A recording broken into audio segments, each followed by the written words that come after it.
الشيطان الرجيم. بسم الله الرحمن الرحيم. تلك أمة قد خلت لها ما كسبت ولكم ما كسبتم ولا تسألون عما كانوا يعملون. یہودیوں کے دل و دماغ میں بات تھی کہ ہمارے بڑے، ہمارے بزرگ، ہمارے اسلاف کل قیامت کے دن ہمیں بخشوا لیں گے، ہم چاہے کتنے ہی برے عمل کریں. تو یہاں پر اللہ نے یہ جواب دیا ہے کہ جنہوں نے جو عمل کیا ہے وہ اعمال انہی ہی کو نفع دے، اور جو گناہ کیے ہیں ان کے لیے گناہ کا جو عذاب ہے وہ انہی کو ہے. تمہارے اسلاف کے گناہ کے بارے میں تم سے نہیں پوچھا جائے گا اور تمہارے گناہ ان پر نہیں ڈالے جائیں گے. وہ ایک جماعت تھی جو گزر چکی، ان کے واسطے ہیں جو انہوں نے کیا، اور تمہارے واسطے ہیں جو تم نے کیا، اور تم سے پوچھ نہیں ان کے کاموں کی. وَقَالُوا كُونُوا هُودًا أَوْ نَصَارَىٰ تَهْتَدُوا قُلْ بَلْ مِلَّةَ إِبْرَاهِيمَ حَنِيفًا وَمَا كَانَ مِنَ الْمُشْرِكِينَ. یہودی اور عیسائی اپنے آپ کو برحق سمجھتے تھے اور اپنے دین کو حق سمجھتے تھے، اس لیے مسلمانوں کو دعوت دیتے تھے کہ تم مذہب یہودیت پر آ جاؤ، اور عیسائی کہتے تھے مذہب عیسائیت کو قبول کر لو، راہ پالو گے. تو اللہ نے فرمایا کہ جو ابراہیم علیہ السلام کی ملت پر اور دین پر چلے گا وہی راستہ پائے گا. حضرت ابراہیم علیہ السلام کا جو مذہب تھا، جو ملت تھی، وہ تمام باطل ادیان سے خالص ہو کر، یکسو ہو کر صرف اسلام، مذہب اسلام پر ان کی زندگی تھی، اور مذہب اسلام کے مطابق انہیں یعنی جو دین دیا تھا وہ یعنی دین اسلام دیا گیا تھا. تو جو ابراہیم علیہ السلام والا دین اختیار کریں گے وہی راستہ پا سکتے ہیں. اور اب نبی آخر الزمان صلی اللہ علیہ وسلم کو مبعوث کیا جا رہا ہے تو ملت ابراہیم پر مبعوث کیا جا رہا ہے.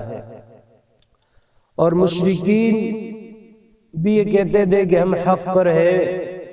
تو دیکھو حضرت ابراہیم علیہ السلام مشرک نہیں تھے، ایک اللہ کی وحدانیت کا اقرار کرنے والے اور ایک اللہ کی بندگی کرنے والے تھے.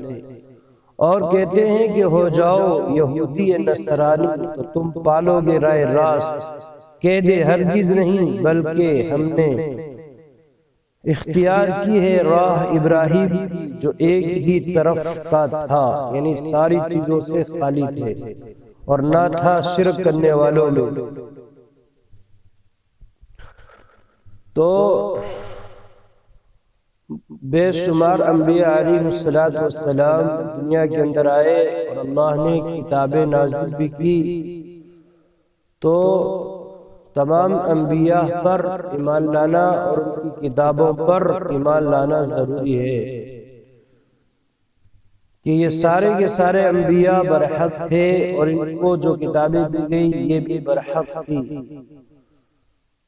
ہاں شریعت صرف جو ہے چلے گی وہ ناسخ تھی، جو آخر میں جو شریعت ہے وہ ناسخ ہوتی ہے، اور بعد والی یہ ساری منسوخ ہو گئی ہے. تو احکام جو مانے جائیں گے اور عمل کیا جائے گا تو اس ناسخ شریعت پر کیا جائے گا. یعنی حضور صلی اللہ علیہ وسلم کو جو شریعت کی ہے، شریعت کے مطابق احکام کی پابندی کرنی پڑے گی، لیکن ایمان ساری کتابوں پر اور سارے انبیاء پر لانا ضروری ہے. قولوا آمنا بالله وما أنزل إلينا وما أنزل إلى إبراهيم وما أنزل إلى إبراهيم وإسماعيل وإسحاق ويعقوب والأسباط وما أوتي موسى وعيسى وما أوتي النبيون من ربهم لا نفرق بين أحد منهم ونحن له مسلمون۔ تم کہہ دو ہم ایمان لائے اللہ پر اور جو اتارا ہم پر، اور جو اتارا ابراہیم، اسماعیل اور اسحاق اور یعقوب اور اس کی اولاد پر، اور جو ملا موسیٰ کو اور عیسیٰ کو، اور جو ملا دوسرے پیغمبروں کو ان کے رب کی طرف سے، سب پر ایمان لائے، ہم فرق نہیں کرتے ان سب میں سے ایک میں بھی، اور ہم اسی پروردگار کے فرما بردار ہیں۔ تو یہاں پر حضرت یعقوب علیہ السلام کی اولاد کو اسباط سے تعبیر کیا ہے کہ یعقوب اور اس کی اولاد۔ تو اسباط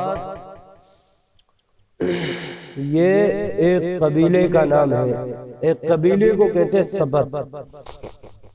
تو اللہ تعالیٰ نے حضرت یعقوب علیہ السلام کی نسل میں اور ان کی اولاد میں بڑی برکتیں عطا فرمائی تھی۔ تو ان کے 12 اولاد تھی۔ جب یہ مصر پہنچے ہیں تو یہ 12 بھائی تھے، اور اللہ نے اتنی برکتیں دی کہ ہر بھائی کا ایک قبیلہ بنا، اور ایک قبیلے کے اندر ہزاروں افراد تھے۔ جب حضرت موسیٰ علیہ السلام فرعون سے نجات پا کر جب سمندر پار کر رہے تھے تو 12 قبیلے ان کے تھے۔ حضرت یعقوب علیہ السلام کی 12 اولاد کے 12 قبیلے تھے، ہر قبیلے کی ہزاروں تعداد تھی۔ یہ برکتیں اللہ نے عطا فرمائی۔ اور دوسری برکت 10 انبیاء علیہ السلام کے علاوہ تمام انبیاء و رسول حضرت یعقوب علیہ السلام کی اولاد میں مبعوث ہوئے ہیں۔ حضرت آدم علیہ السلام کے بعد حضرت نوح، حضرت شعیب، حضرت ہود، صالح، لوط، ابراہیم، اسماعیل، اسحاق، یعقوب، محمد رسول اللہ صلی اللہ علیہ وسلم، یہ 10 انبیاء ہیں۔ ان کے علاوہ جتنے بھی انبیاء رسول ہیں وہ سب حضرت یعقوب علیہ السلام کی اولاد میں مبعوث ہوئے ہیں۔ اگلی آیت کے اندر یہودیوں سے کہا جا رہا ہے کہ اگر یہ یہودی لوگ اور عیسائی لوگ اس طرح ایمان لائے جس طرح تم لائے ہو اللہ کی کتاب پر اور نبی آخر الزمان پر، تو یہ لوگ ہدایت پا لیں گے۔ اور اگر یہ ایمان نہیں لائے تو پھر اپنی یہ ضد پر رہے تو تم ان کے بارے میں کسی طرح کا خوف نہ کریو، یہ تمہارا کچھ بھی نہیں بگاڑ سکتے، اللہ تمہارے ساتھ ہے، اللہ ان سب کی حرکتوں کو جانتا ہے اور سنتا ہے۔ فَإِنْ آمَنُوا بِمِثْلِ مَا آمَنْتُمْ بِهِ فَقَدْ اهْتَدَوْا وَإِنْ تَوَلَّوْا فَإِنَّمَا هُمْ فِي شِقَاقٍ فَسَيَكْفِيكَهُمُ اللَّهُ وَهُوَ السَّمِيعُ الْعَلِيمُ۔ سو اگر وہ بھی ایمان لاویں جس طرح تم ایمان لائے، ہدایت پائیں گے وہ لوگ، انہوں نے بھی ہدایت پا لی اگر اس طرح ایمان لے۔ پھر اگر پھر جاویں تو پھر وہی ہے ضد پر، سو اب کافی ہے تیری طرف سے ان کو اللہ، اور وہی سننے والا جاننے والا ہے۔ عیسائیوں نے کہا تھا، یعنی ایک شیخ ہی بگاڑتے تھے اور اپنے آپ کو بڑے ہوشیار سمجھتے تھے، اور یوں کہتے تھے کہ ہمارے پاس ایک زرد پانی ہے، جب کوئی بچہ پیدا ہو یا کوئی ہمارے دین کے اندر داخل ہو اس وقت ہم اس پانی کے اندر غوطہ لگاتے ہیں اس کا، تو جس کی وجہ سے وہ پاک صاف ہو کر پکا عیسائی بن جاتا ہے۔ تو اللہ نے اس کا جواب دیا، دیکھو اصل رنگ اللہ کا رنگنا ہے، اللہ کے رنگ میں رنگ جاؤ، اور یہ جو کچھ کہہ رہے ہیں یہ سب بہتی باتیں ہیں، بکواس ہیں ان کی، ایک اللہ کی بندگی کرو، اسی کے اندر جو ہے تمہاری کامیابی ہے۔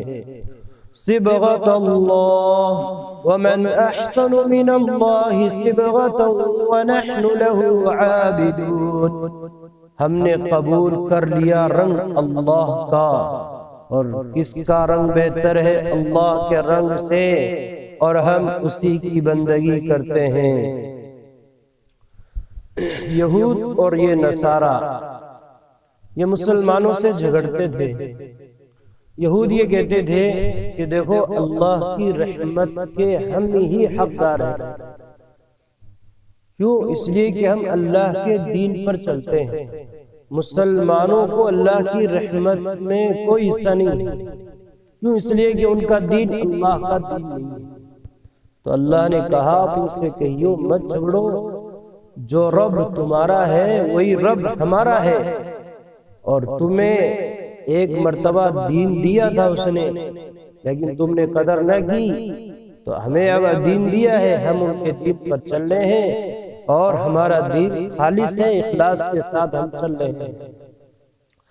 قل اتحاجوننا فی اللہ وهو ربنا وربکم ولنا اعمالنا ولکم اعمالکم ونحن له مخلصون، کہہ دے کیا تم جھگڑا کرتے ہو ہم سے اللہ کی نسبت، حالانکہ وہی رب ہے ہمارا اور رب ہے تمہارا، اور ہمارے لیے ہے عمل ہمارے اور تمہارے لیے عمل تمہارے، اور ہم تو خالص اسی کے ہیں۔ یہ لوگ کہتے تھے کہ ہمارے اسلاف بھی یہودی تھے، بار بار یہی باتیں جو ہے یہ گاتے تھے، اور کچھ نہیں ان کے بات، کہ ہم سے جتنے بھی پہلے آئے نا ابراہیم اسماعیل سب یہودی تھے۔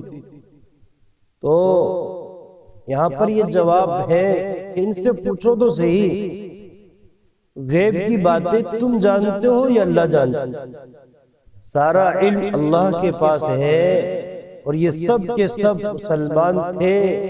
مذہب یہودیت اور عیسائیت بہت بعد کے مذاہب ہیں، اور جتنے بھی انبیاء اس سے پہلے آئے ابراہیم اسماعیل سارے مسلمان تھے، مذہب اسلام پر تھے، اور تمہاری کتابوں کے اندر بھی بات موجود ہے کہ سب مذہب اسلام پر تھے، لیکن تم ان باتوں کو چھپا رہے ہو۔ تو یہ چھپانا یہ سب سے بڑا ظلم ہے، تم اللہ کی باتوں کو چھپاتے ہو اور غلط باتیں لوگوں کے سامنے بیان کرتے ہو۔ اللہ ساری باتیں جانتا ہے، تمہاری ساری حرکت سے واقف ہے۔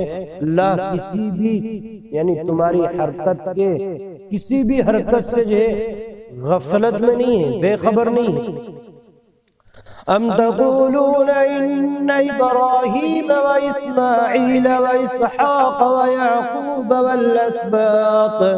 والأسباط كانوا هودا أو نصارى قل أأنتم أعلم أم الله ومن أظلم ممن كتم شهادة عنده من الله وما الله بغافل عما تعملون۔